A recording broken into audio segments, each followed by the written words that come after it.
नाज़रीन गिरामी अस्सलामु अलैकुम वरहमतुल्लाहि वबरकातुहू। सीधी बात के ताज़ा तरीन ख़बरों में आप लोगों का इस्तकबाल है। आइए सबसे पहले आज की सुर्खियों पर नज़र करते हैं। कर्नाटका हाई कोर्ट ने वज़ीर आला येडियुरप्पा के ख़िलाफ़ FIR ख़त्म करने से इनकार कर दिया। इस मरतबा नहीं मनाया जा सकेगा नए साल का जश्न, कई रियासतों ने सेलिब्रेशन पर लगाई पाबंदी। सोमाली तालिब इल्म से शादी के बाद धोखाधड़ी का एक और वाक़या, इंसाफ दिलवाने वज़ारत ख़ारिजा से की अपील। मुंबई में अंबानी और अडानी के दफातर के बाहर किसानों का एहतजाज। मौलाना मोहम्मद अली पर ऐसी किताब आज तक शाये नहीं हुई, डॉक्टर ज़हीर सिद्दीकी का बयान। महज गाय या बैल की खाल रखना जुर्म नहीं है, Mumbai high court. UP panchayat के सरबराहों ने वज़ीर आला योगी को लिखा फंड दे वरना गौशाला से छोड़नी होंगी गायें। नालंदा में लाखों की लूट, मकान मालिक जख्मी। बीजेपी लीडरों ने भूख हड़ताल से पहले खाया था खाना, वीडियो बनाने वाले सहाफ़ी पर हुआ मुकदमा। मगरबी बंगाल असम्बली इंतखाबात से कबल मदरसा और स्कूली तलबा को मिलेंगे 10-10 हज़ार रुपये। अर्नब गोस्वामी के चैनल रिपब्लिक भारत पर बरतानिया में लगा जुर्माना। कराची फैक्ट्री धमाके में 8 अफराद हलाक। सिफारत खाने की नई इमारत बांग्लादेश के साथ हमारे ताल्लुकात की अहमियत का इजहार है, एर्दोगान का बयान। इसराइल, मराकश और अमेरिका के दरमियान मुआहिदा, बाहमी ताल्लुकात के फ़रोग़ का ऐलान। कोलंबिया के 2 सिफारतकार नापसंदीदा शख्सियात करार, रूस छोड़ने का हुक्म। इसराइल में फिर सियासी बहरान, पार्लिमान तहलील। तुर्की और हॉलैंड के माबैन परवाज़ें दोबारा शुरू हो गईं। नाज़रीन गिरामी अस्सलामु अलैकुम वरहमतुल्लाहि वबरकातुहू। सीधी बात के ताज़ा तरीन ख़बरों में आप लोगों का इस्तकबाल है। नाज़रीन गिरामी, मैं अंसार अज़ीज़ नदवी इस वक्त दिन भर की कुछ अहम तरीन ख़बरें लेकर आप लोगों की खिदमत में हाज़िर हुआ हूँ। तफसीलात में जाने से पहले मैं आप लोगों को इत्तला कर दूं कि आज के दोनों प्राइम टाइम शाये हो चुके हैं। जिन अहबाब ने नहीं देखा, जाएँ देखें, दूसरों तक फैलाने की कोशिश करें, लिंक को शेयर करें। इदारे की मजबूती नाज़रीन गिरामी आप लोगों की मजबूती है। नाज़रीन, पहली खबर बेंगलुरु से है। कर्नाटक के वज़ीर आला BS येडियुरप्पा को एक बड़ा धचका लगा है। कर्नाटक हाईकोर्ट ने मंगल के रोज़ एक निजी शिकायत को मुस्तरद करने की उनकी इल्तिजा से इनकार कर दिया है कि उन्होंने 2006 और 7 में जब नायब वज़ीर आला की हैसियत से खिदमत अंजाम दी तो उन्होंने लापरवाही से ज़मीन की नुमाइंदगी की थी। जज जॉन मिशेल कहना ने अपने हुक्म में मुशाहिदा किया है कि वो येडियुरप्पा की उस वकील के FIR को मनसूख करने के दलाइल को कबूल नहीं कर सकते। उन्होंने कहा कि बिल्कुल वाज़ेह तौर पर पूरी शिकायत या FIR को ख़त्म नहीं किया गया है। हुक्मनामे में कहा गया कि मुलजिम नंबर 1 यानी कांग्रेस के रहनुमा RV देशपांडे के हक़ में मंजूर करदा एक दरख्वास्त दहिंदा येडियुरप्पा को कोई फ़ायदा नहीं है। इस हुक्म में लोकायुक्त अदालत को ये भी हिदायत की गई है कि फौजदारी जराइम के कमीशन में शामिल सरकारी मुलाजिमान, मेंबरान पार्लियामेंट और मेंबरान असम्बली की बदइंतज़ामी के सिलसिले में फौजदारी अदालत के ज़रिए दी गई तहक़ीक़ात पर नज़र रखें। नाज़रीन गिरामी, जहाँ एक तरफ हर दिन हिंदुस्तान में कोरोना वायरस के मरीज़ों की तादाद कम हो रही है, वहीं बरतानिया में पाए गए कोरोना वायरस से नए स्ट्रेन जो कि कंट्रोल से बाहर नज़र आ रहा है की वजह से मुसलसल बहरान का खौफ बरकरार है। एहतियात के तौर पर नए कोरोना वायरस को फैलने से रोकने के लिए हिंदुस्तान ने बरतानिया से आने वाली सभी फ़्लाइट्स पर 31 दिसंबर तक पाबंदी आयद कर दी है। अलावा इस साल 2020 में होने वाले सभी प्रोग्राम्स कोरोना की वजह से पहले से ही खटाई में पड़ गए थे। अब ऐसा लगता है कि नए साल के सभी जश्न पर भी अब इसका असर पड़ेगा। मुख्तलिफ़ रियासतों ने पहले ही नए साल के जश्न पर रोक लगा दी है। महाराष्ट्र, तमिलनाडु, गुजरात, इसके अलावा बहुत सारी रियासतें हैं जो इस वक्त जो है नए साल के जश्न के मौके पर मुकम्मल तौर पर पाबंदी आयद करने की तैयारी में है। नाज़रीन, सोमालिया के तालिब इल्मों की धोखाधड़ी का एक और मामला सामने आया है। सोमालिया के शहरी अब्दी वली अहमद ने हैदराबादी लड़की सना फातिमा से साल 2015 में शादी की थी और अब गुज़िश्ता साल अमेरिका चला गया। फिर 2 माह पहले अपनी बीवी सना के वालिद को फ़ोन करके कहा कि वो उसे तलाक दे रहा है। हैदराबाद में पढ़ाई के लिए आने वाले और यहाँ की लड़कियों से शादी और कुछ अरसे बाद उन्हें छोड़ देने के वाक़यात में लगातार इजाफा होता जा रहा है। इसी तरह के वाक़यात के मुतासिरीन में एक और इजाफा पुराने शहर हैदराबाद की लड़की सना फातिमा है। सना के वालिदैन ने अपनी लड़की की बेहतर मुस्तकबिल के लिए हैदराबाद में ज़ेर तालीम सोमाली शहरी अब्दुल वली अहमद से किया था। जनवरी 2015 में दोनों की शादी हुई। अब्दी के वालिदैन दुबई में मुकीम थे और अमेरिका में रिहाइश का ख्वाहिशमंद था, लिहाजा अमेरिका चला गया और वहाँ से ये सारी कार्रवाई की। नाज़रीन गिरामी, ऑल इंडिया किसान संघर्ष कोऑर्डिनेशन कमेटी AIAKSCC ने मंगल को इल्ज़ाम आयद किया है कि वज़ीर ज़राअत के ख़त से ज़ाहिर होता है कि हुकूमत किसान की 3 ज़रूरी क़वानीन को मनसूख करने के मुतालबे को हल नहीं करना चाहती। कोऑर्डिनेशन कमेटी ने यहाँ जारी बयान में यह भी कहा है कि वज़ीर ज़राअत ने जानबूझकर बातचीत के दौरान हक़ाइक़ को मस्ख़ करते हुए दावा किया है कि वो इनकिसारी और खुले ज़हन के साथ गुफ्तगू करना चाहते हैं। हकीकत यह है कि AIAKSCC और दीगर तंजीमों ने इन क़वानीन को मनसूख करने के लिए हुकूमत को लाखों ख़ुतूत इरसाल किए हैं, जिन्हें हुकूमत ने नज़रअंदाज कर दिया है। नाज़रीन, मुंबई हाई कोर्ट की नागपुर बेंच ने हाल ही में कहा है कि महज मुर्दा जानवरों की खाल रखने से महाराष्ट्र मवेशी तहफ़्फ़ुज़ एक्ट 1976 के तहत जुर्म का मामला नहीं बनता। ये कानून गौकशी और गाय के गोश्त के एक्सपोर्ट इंपोर्ट पर पाबंदी लगाता है। इंडियन एक्सप्रेस की एक रिपोर्ट के मुताबिक जस्टिस VM देशपांडे और अनिल यस की बेंच ने जिक्र किया है कि कानून के तहत मुर्दा जानवरों की खाल रखने पर कोई पाबंदी नहीं है।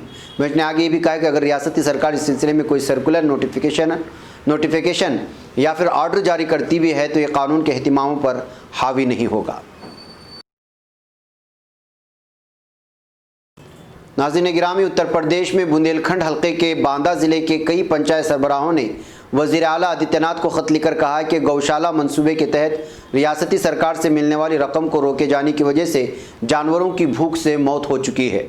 जनवरी 2019 से आदित्यनाथ की क़यादत वाली उत्तर प्रदेश सरकार आवारा जानवरों की देखभाल के लिए आरिज़ी गौशाला चला रही है। हालांकि द टेलीग्राफ ऑनलाइन की रिपोर्ट के मुताबिक अक्सर अजला ने बताया कि उन्हें इस साल फरवरी से गौशाला की फलाह बहबूद के लिए कोई रकम नहीं मिली। इसे लेकर बांदा ज़िले के 1 दर्जन से ज़्यादा पंचायत के सरबराहों ने हाल ही में आदित्यनाथ को एक ख़त लिखा, जिसमें कहा गया कि अगर 25 दिसंबर तक रकम जारी नहीं की जाती है तो उन्हें तमाम गायों को आरज़ी गौशाला से निकालने के लिए मजबूर होना पड़ेगा। नाज़रीन, बिहार में नालंदा ज़िले के रहुई थाना इलाके में डाकुओं ने एक मकान में डाका डालकर 3 लाख रुपए की अमलाक लूट लिया और मकान मालिक को गोली मारकर जख्मी कर दिया है। पुलिस ज़राए ने बुध को यहाँ बताया कि मंगल की देर रात डाकुओं ने देगपुरा गांव बाशिंदा नारायण पाठक के मकान पर धावा बोला। उसके बाद डाकू ने असलिया का खौफ दिखाकर अहले खाना के अराकीन को कब्जे में लिया और लूटपाट मचाई। मुखालिफत करने पर डाकू ने नारायण पाठक को गोली मार करके जख्म कर दिया और नकद और जेवरात समेत 3 लाख रुपए के अमलाक लूट कर फरार हो गए। नाज़रीन, मुतनाज़ा ज़रूरी क़वानीन के ख़िलाफ़ एक तरफ जहाँ लाखों किसान सड़कों पर निकल कर मुजाहरा कर रहे हैं, दिल्ली बॉर्डर पर सिलसिलावार भूख हड़ताल जारी है, वहीं दूसरी तरफ बीजेपी लीडरान और कारकुनान ने किसानों के खिलाफ ही महाज खोल दिया है। इस सिलसिले में बीजेपी हामी कई किसानों ने ज़रूरी क़वानीन के हक़ में मुजाहरा शुरू कर दिया है, जिससे दिल्ली और आसपास के इलाकों में अजीबोगरीब हालात पैदा हो गए हैं। इस दरमियान एक नया मामला पंजाब हरियाणा में सतलज यमुना लिंक यानी SYL से मुताल्लिक़ सामने आया है, जो मौजूए बहस बना हुआ है। नाज़रीन, आइंदा साल मगरबी बंगाल में असम्बली इंतखाबात होने हैं। इस सिलसिले में सियासी पार्टियों ने ज़ोरदार तैयारियां शुरू कर दी है। जहां एक तरफ बीजेपी के सरकर्दा लीडरों और वज़रा का मगरबी बंगाल दौरा शुरू हो गया, वहीं वज़ीर आला ममता बनर्जी और तृणमूल कांग्रेस लीडरान मुख्तलिफ तकारीब के ज़रिए हुकूमत की कारकर्दगी और आइंदा के मनसूबों के बारे में बता रहे हैं।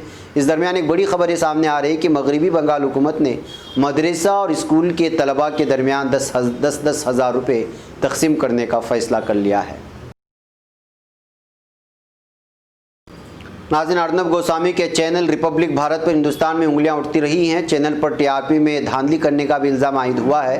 फिलहाल TRP मामले में कार्रवाई चल रही है, लेकिन इस दरमियान द ब्रिटिश ब्रॉडकास्टिंग रेगुलेटर ने अर्नब गोस्वामी के Republic Bharat Hindi news channel को ब्रॉडकास्ट करने का लाइसेंस रखने वाली कंपनी पर बरतानिया में 20,000 यूरो यानी तकरीबन 18 लाख रुपये का जुर्माना लगाया है। चैनल पर हेट स्पीच यानी इश्तियाल-अंगेज़ तस्वीरों से मुताल्लिक़ क़वानीन की खिलाफवर्जी करने के इल्ज़ाम में ये जुर्माना आयद किया गया।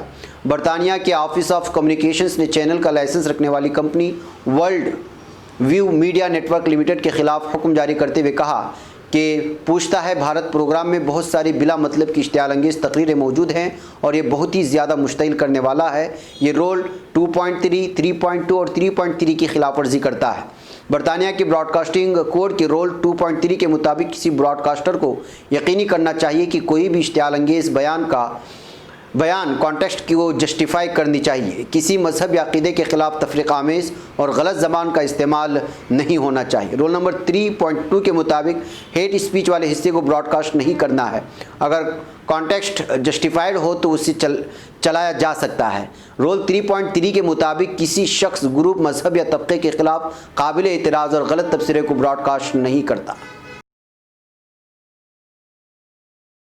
नाज़रीन गिरामी, पाकिस्तान की सूबे सिंध की राजधानी कराची में वाक़ एक फैक्ट्री में हुए धमाके के नतीजे में कम से कम 7 अफराद हलाक और 16 दीगर ज़ख्मी हो गए हैं।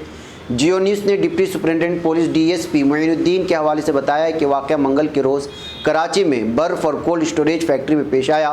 मिस्टर मोइनुद्दीन के मुताबिक धमाके से इमारत तबाह हो गई, फैक्ट्री के आसपास भी नुकसान हुआ है। नाज़रीन गिरामी, तुर्की के सदर रजब तैयब एर्दोगान ने कहा है कि ढाका में तुर्की की सिफारतखाने की नई इमारत इस अहमियत का इजहार की जो तुर्की बांग्लादेश के साथ ताल्लुकात को देता है। सदर एर्दोगान ने बांग्लादेश की दारुलहुकूमत ढाका में तुर्की सिफारतखाने की नई इमारत की इफ्तिताही तकरीब के लिए वीडियो पैगाम भेजा है। उन्होंने कहा कि इमारत के बाकायदा इफ्तिताह के लिए वज़ीर ख़ारिजा मेलूद चावुशओग्लू ढाका के दौरे पर हैं और मैं भी वीडियो पैगाम के ज़रिए तकरीब में शिरकत पर निहायत खुशी महसूस कर रहा हूँ। ये खूबसूरत इमारत इस अहमियत का इजहार की जो हम बांग्लादेश के साथ अपने ताल्लुकात को देते हैं। नाज़रीन, दो तरफ़ा ताल्लुकात में पेशरफ्त की गर्ज से इसराइल के कौमी सलामती के मुशीर की सरबराही में वफ़द गुज़िश्ता रोज़ मराकश पहुँचा है। खबर के मुताबिक इसराइल के कौमी सलामती के मुशीर मेर बिन शबात की सरबराही में वफ़द ने मराकश के फरमारवा शाह मोहम्मद से मुलाकात की, जिसमें अमरीकी सदर डोनाल्ड ट्रंप के दामाद जेड कुशनर भी शामिल थे। नाज़रीन, रूस ने कोलंबिया के 2 सिफारतकारों को नापसंदीदा करार देते हुए मुल्क छोड़ने का हुक्म दे दिया है। रूस की वज़ारत ख़ारिजा के मुताबिक जनूबी अमरीकी मुल्क कोलंबिया के सिफारतकारों को मुल्क छोड़ने का हुक्म दरअसल जवाबी कार्रवाई के तौर पर दिया गया। कोलंबिया के हुकाम ने गुज़िश्ता रोज़ कहा था कि 2 रूसी सिफारतकार कोलंबिया से अपनी सिफारतखाने की जिम्मेदारियां छोड़कर चले गए और वापस ना आ सके। मकामी ज़राए अबलाग का कहना है ये दोनों सिफारतकार मुबैना तौर पर जासूसी के अमल में मुलव्वस थे। नाज़रीन गिरामी, इसराइल में सियासी बहरान शिद्दत इख्तियार कर गया है, जिसके बायस पार्लियामान एक बार फिर तहलील कर दी गई है। वाज़ेह है कि इसराइली कानून साज़ों की जानिब से इसी बिल को मुस्तरद कर दिया गया है, जिसका मकसद बजट की मंजूरी के लिए हुकूमत को मज़ीद वक्त देना है। इसराइली पार्लियामान के 49 अरकान ने बिल के खिलाफ और 47 ने उसके हक़ में वोट दिया। पार्लियामान तहलील होने के बाद इसराइल में 2 सालों में चौथी बार इंतखाबात 23 मार्च को 120 नशिस्तों पर कराए जाएंगे। नाज़रीन, तुर्की और हॉलैंड के माबैन परवाज़ें दोबारा शुरू हो गई हैं। Civil directorate of civil aviation की जानिब से जारी करदा नोटिफिकेशन के मुताबिक हवाई जहाज़ के मुसाफिरों को परवाज़ और ज़मीनी हिफाजत को मुतासिर करने वाले कुछ अहम हालात से आगाह करने के लिए जारी करदा नोटिफिकेशन के रोज़ से हॉलैंड ने नई किस्म की कोरोना वायरस यानी कोविड-19 तग़य्युर को रोकने के दायरे कार में जिन ममालिक को शामिल किया है, उनमें से तुर्की को इस फहरिस्त से निकाल दिया है। नाज़रीन गिरामी, ये थी कुछ अहम तरीन खबरें जो आप लोगों के सामने रख दी गई। मुझे यहाँ पर इजाज़त दें, इंशाअल्लाह फिर मुलाकात होगी। अस्सलामु अलैकुम रहमतुल्लाहि व बरकातुहू।